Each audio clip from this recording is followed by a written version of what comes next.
Isa ka rin bang business owner? O gusto mong malaman kung fake or hindi yung hawak mong pera? So this is for you guys, UV counterfeit detector. Very important ito sa business namin kasi po, nasa bills payment kami. So minsan, sunod-sunod yung client, hindi ko na ma-check talaga kung legit or not yung pera. So maganda pag may ganito. Kasi ilalagay mo na lang, i-check mo, malalaman mo na guys kung legit or hindi ang pera. So magsasample ako ng 1,000 peso bill and then 500 peso kung paano malalaman. So i-on mo na lang ito, unrechargeable. Pwede mo siyang dalhin kahit saan. Ayan, basta naka-charge siya guys.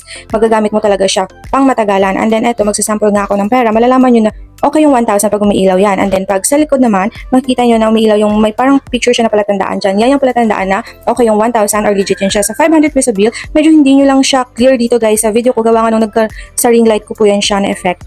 And then meron yun siyang parang pailaw din ng paliit-liit kasi old 500 ito. Pero kung yung new na, ganun din, may palatandaan siya na makikita nyo talaga clear yung amount na 500. And sa back guys, ayan, yung ibon na yan is umiilaw yan. So medyo hindi lang talaga kita dito, no? Kahit i-closer ko ba. Ayan guys, may nakikita ba kayong konting mga pailaw-ilaw?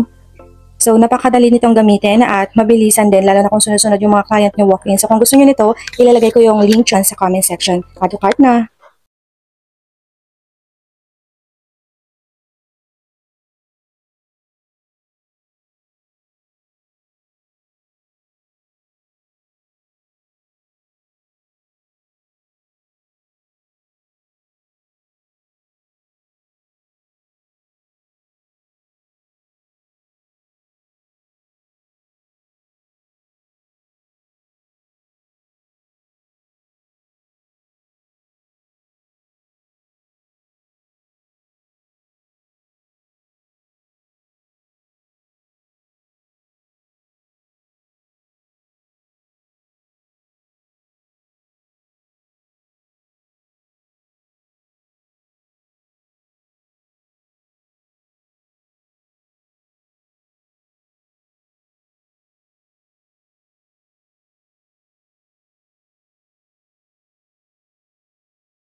Ayun guys, kung gusto nyo nito at ayaw nyo mapikean, ilalagay ko lang yung link dyan sa comment section.